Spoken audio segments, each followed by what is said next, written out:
Tom Aspinall might be the most cursed fighter in UFC history. Every time he gets momentum, something out of his control just completely destroys it and shuts it off. Whether that being injuries, opponents pulling out, weird matchmaking, bad timing, or UFC politics. And on top of all of that, he's genuinely one of the most talented, great fighters in the UFC heavyweight division that we've ever seen, and fans genuinely believe that he's just been prohibited from being the best he can be. On top of that, you've got people like Dana White, who many people believe has something against him, and things just don't seem to go Tom Aspinall's way. Today we're going to break down why he's the most unluckiest fighter in the UFC, and let's get into it.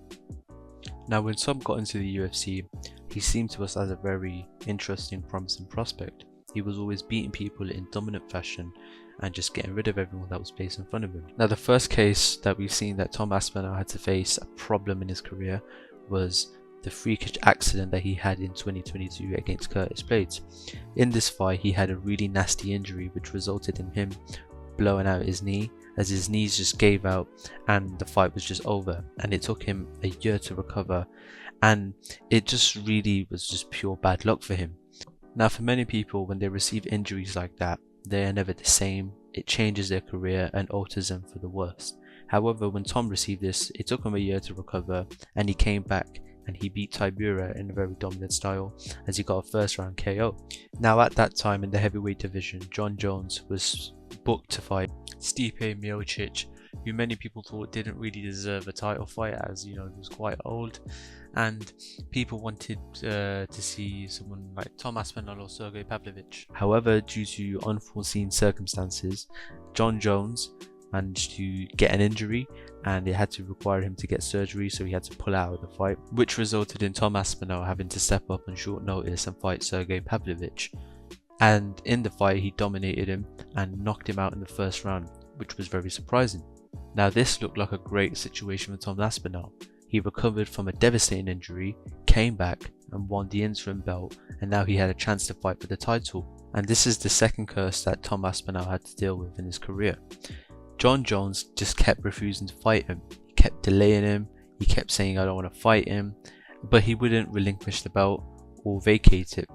He would just have the belt and avoid Tom Aspinall, and this was very frustrating for Tom Aspinall, as because you're the number one contender, you just became an interim champion, and you want to, achieve your goals of becoming the heavyweight champion. You want to achieve the hard work you've been putting into your career.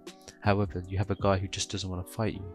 This resulted in a lot of back and forth. You had Tom just constantly trying to push for a title fight, and you had Jon Jones making up a lot of excuses, saying I don't want to fight him, not directly, but putting it in a way that it came off as cowardly and just refusing. And then came the third curse of his career: horrible matchmaking. Instead of Dana and the UFC putting Tom and Jon Jones to fight each other, they decided to put an old man who was Stipe Miocic, who was way out of his prime, to fight Jon Jones for a title shot, which made absolutely no sense, as since the last time Stipe fought in the UFC, he got KO'd brutally by Francis Ngannou and hasn't been the same for a very long while in his career. So this, as you can tell, was very frustrating for Tom Aspinall and the fans, as Tom Aspinall has been working hard, he wants to achieve his goals, and he's an interim champion. You have a champion and you have an interim champion, why don't you make it happen? But instead they made a guy who hasn't fought in a while fight for the championship, which made absolutely zero sense and was really frustrating for Tom Aspinall. And for fans, we just wanted to see the best fight the best, which wasn't happening in the UFC division due to Jon's cowardice and Dana White's favoritism. Now, as expected, Jon Jones beat Stipe Miocic, and we were finally hoping that we could get a title shot for Tom Aspinall. He's been waiting on the sidelines, no one's fighting him, he's not getting a chance to prove himself. But then what happens next was just unfortunate. Jon Jones decides to relinquish the belt and vacate the title, which just took away Tom's chances of building a legacy fight.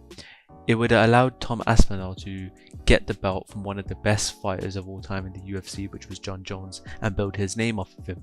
But unfortunately, Jon knew this and didn't allow a younger, hungrier fighter to get the chance to beat him and take away his legacy. Now, after dealing with all of those horrible setbacks that just kept coming his way, Tom had to face the horrible politics of the UFC. Now, being a nice stand-up guy that he is, he's humble, not arrogant, a great fighter, and is always respectful. In the eyes of Dana White, Tom isn't a guy he wants to market and, promote in his business. He just sees Tom as a guy who isn't really interesting and draws a lot of numbers in. And for that, in Dana White's eyes, is a big sin and a big crime. He doesn't see you as valuable and will not push you, which was another setback he just had to keep facing in his career. Now, recently we've also seen Tom Aspinall have to face adversity again and again, and this is the situation with Ciryl Gane. The Ciryl Gane fight was a chance for Tom Aspinall to prove himself against everyone, to show that he is the best heavyweight champion and he can beat the best that is presented in front of him. However, that fight ended very quickly due to Ciryl Gane eye-poking him and causing him to quit because of an injury. Now, this was just very unfortunate again for Tom Aspinall, as people in the crowd started booing him, even though it's not his fault that he can't see. He's in the best shape of his life. He's in the most important fight of his career, and he's blind. Like, what do you want him to do? He can't do anything, and people booed him for that fact, which was just frustrating for Tom Aspinall.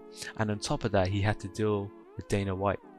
Dana White in the press conference started saying that Tom Aspinall was just quitting and didn't want to keep moving forward, which obviously frustrated Tom Aspinall, as he was the one that was wrongfully hurt by someone, which was Ciryl Gane, and he was the one that had to face all the punishment and negative press by everyone, which was just completely unfair. Now, from all of this evidence, we can clearly see that Tom Aspinall just hasn't got the best luck in the UFC. He's the fighter that everyone wants to see succeed. He has the most talent, he's good at striking, good at wrestling, he has it all in the heavyweight division, which has been notoriously known for being one of the worst divisions in the UFC, which is horrible talent, as they're not really as good as the lighter contenders. But Tom Aspinall stood out as one of the best fighters we've seen in the heavyweight contenders in a very long time, and to see him face constant adversity out of his control is just completely unfair and horrible to see. This could result in Tom Aspinall taking drastic career choices. What I mean by this is that, we've seen his father talking about how he wants Tom to go to boxing because that's where the real money is. And, I wouldn't blame Tom Aspinall, he could take a, lesson from Francis Ngannou. When Francis Ngannou moved to boxing, made more money than he did ever in his UFC career and was treated better. So, we could see Tom Aspinall do that in the future, but it's just going to be bad for us fans. We could have seen a really good, talented fighter make use of his talent and show us great entertainment and be the best that he could be. But instead, we see him being constantly, being mistreated, facing constant adversity out of his control, and it's just unfortunate to see. But anyways, let me know your thoughts and opinions in the comments below. Let me know if you think Tom Aspinall is the most cursed fighter in the UFC. If you enjoyed this video, make sure you like, subscribe, turn on the notification bell, and I'll see you in the next video. Thanks for watching.